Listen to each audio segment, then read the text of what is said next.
Szanowni Państwo, niedawno w Lidlu pojawiła się nowość. Akumulatorowa szlifierka mimośrodowa. Jestem świadom, że jest to produkt zbyt nowy, aby móc go jednoznacznie ocenić. W tym materiale postaram się nie tylko go zaprezentować, ale także podzielić się pierwszymi wrażeniami wynikającymi z zasad pracy szlifierkami mimośrodowymi. Z tej perspektywy postaram się ocenić narzędzie w kilku krótkich testach, aby sprawdzić, czy warto dać mu szansę. Zapraszam na film.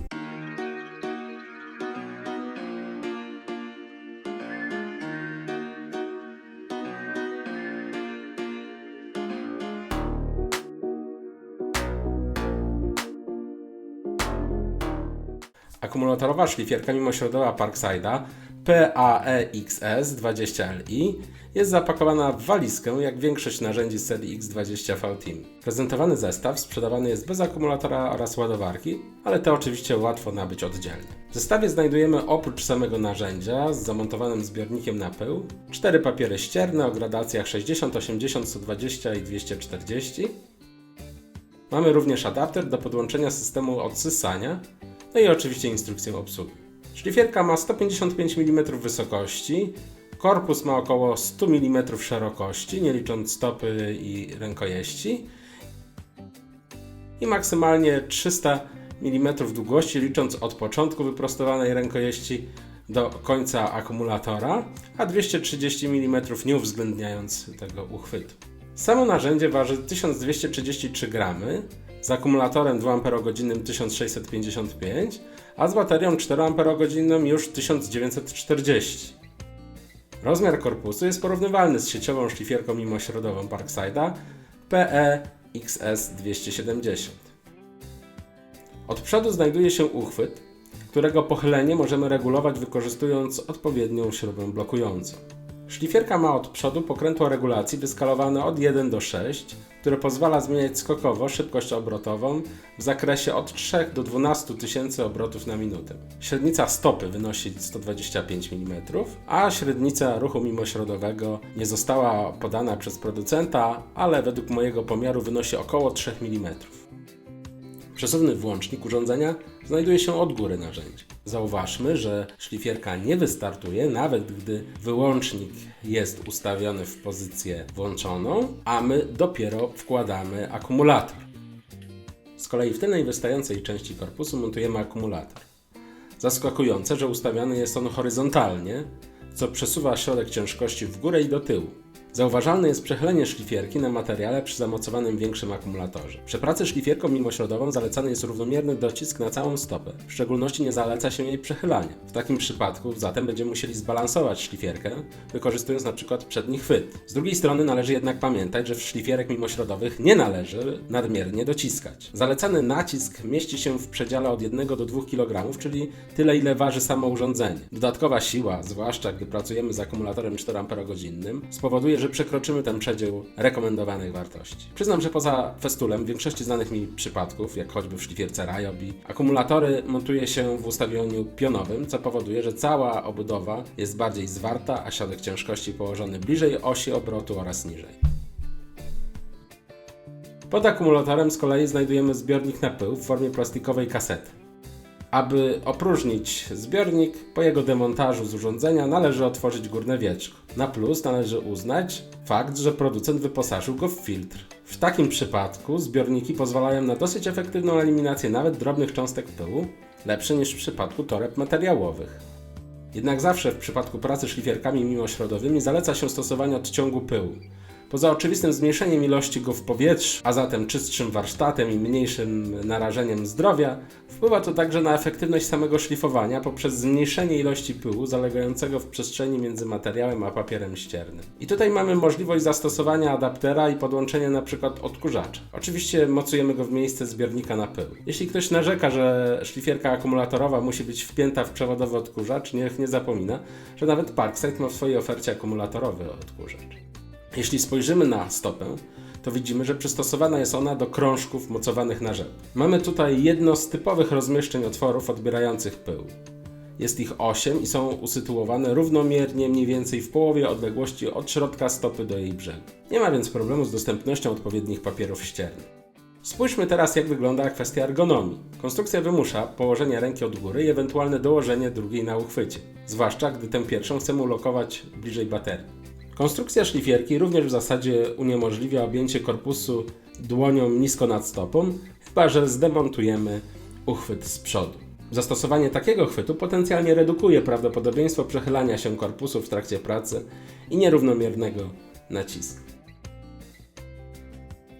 Przyjrzyjmy się zatem, jak działa szlifierka mimośrodowa, bo zrozumienie mechanizmu jest kluczowe w właściwym stawianiu oczekiwań przed tym narzędziem. W dużym uproszczeniu tłumaczy się to w ten sposób, że szlifierka w trakcie pracy wykonuje dwa ruchy, jeden rotacyjny całej stopy, a drugi oscylacyjny jej środka. Można to dostrzec teraz na ekranie. Na brzegu stopy szlifierki mimośrodowej nakleiłem kawałek niebieskiej taśmy malarskiej, aby ruch był jeszcze lepiej obserwowalny.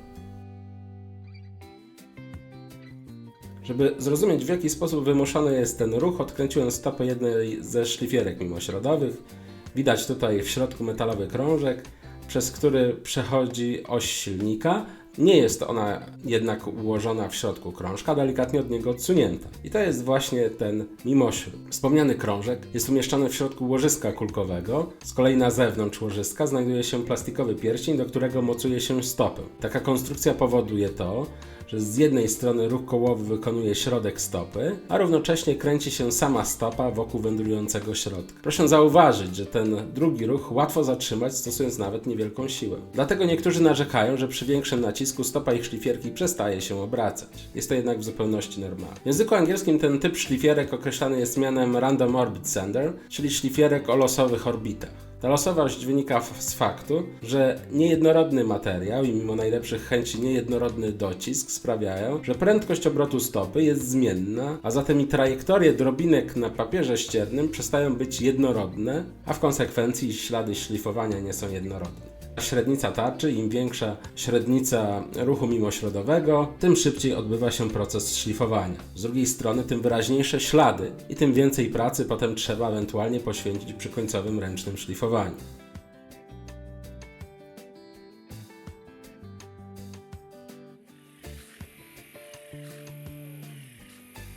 Przejdźmy teraz do oceny tej akumulatorowej szlifierki Parkside'a. Oczywiście do pełnej oceny tej szlifierki trzeba będzie nią troszkę popracować. W tym materiale jednak spróbuję wstępnie ocenić, czy warto dać jej szansę. Pierwsze dwa testy zostały zaczerpnięte z Popular Woodworking Magazine. Zacznijmy zatem od sprawdzenia, czy łatwo będzie się ją prowadzić. W przypadku szlifierek sieciowych można spróbować prowadzić narzędzie po materiale, trzymając je i kierując tylko z wykorzystaniem przewodu zasilającego. W przypadku akumulatorowego sprzętu postaram się to zrobić analogicznie, przytrzymując szlifierkę jedynie na końcu baterii. I przyznam, że odczucia są dosyć dobre. Nawet na najwyższych obrotach jesteśmy w stanie dosyć prosto kierować urządzeniem. Druga kwestia to wibracje. Wobec braku sprzętu laboratoryjnego możliwe jest tylko ocena subiektywna albo za pomocą prostego eksperymentu, w którym kubeczek z płynem stawiamy na wierzchu szlifierki i obserwujemy powierzchnię. Jeśli środek pozostaje w miarę spokojny, poziom wibracji można uznać za akceptowalny. W tym przypadku wydaje mi się, że szlifierka wypada przeciętnie. Również subiektywne odczucia są podobne. Wibracje są odczuwalne, gdy trzymamy szlifierkę bezpośrednio nad stopą. Wibracje jednak są mniejsze niż w przypadku sieciowej szlifierki Parkside. Sprawdźmy teraz głośność pracy, zarówno bez obciążenia, jak i w trakcie szlifowania. Do tego celu wykorzystam hałasomierz Parkside. Szlifierka Parkside'a jest dosyć cicha, zwłaszcza na najniższych obrotach.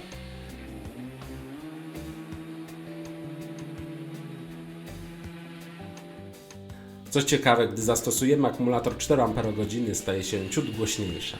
Wciąż jednak hałas jest o kilka decybeli mniejszy niż w przypadku przewodowej szlifierki Parkside'a.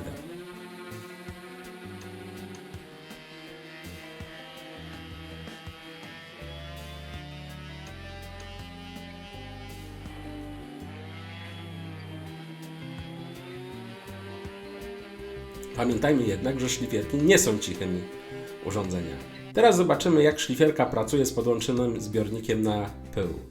Szlifuję struganą klejonkę sosnową o wymiarach 25×25 cm, aż zniknie ślad ołówka, który pozostawiłem.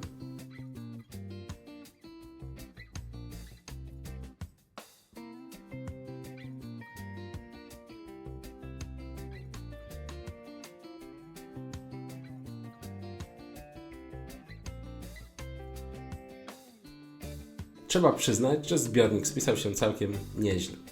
Teraz zobaczymy szlifierkę w dłuższej akcji. Od teraz pozwolę sobie już pracować szlifierką z odkurzaczem. Co ciekawe, rurę mojego Karchera WD-3P można nałożyć również nie stosując adaptera.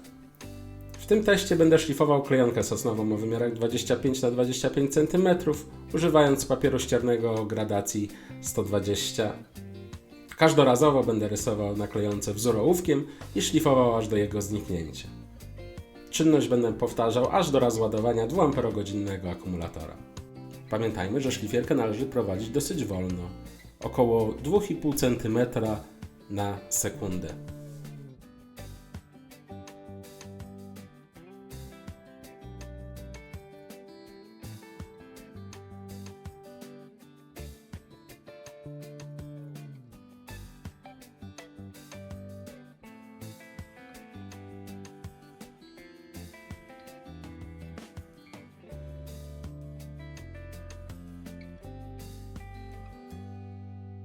Muszę przyznać, że do samego procesu szlifowania nie mogę mieć zastrzeżeń. Akumulator 2Ah starczył mi na około 15 minut pracy, co pozwoliło wyszlifować około pół metra kwadratowego klejonki. Na koniec jeszcze jedno szlifowanie, tym razem z akumulatorem 4Ah. Znowuż klejonka sosnowa o wymiarach 25×25 cm i papier o gradacji 120. Moim zdaniem jest delikatnie zauważalna różnica pracy. Większa głośność szlifierki jest słyszalna, ale samo narzędzie jest też jakby ciut efektywniejsze. Choć może być to tylko pozorne wrażenie.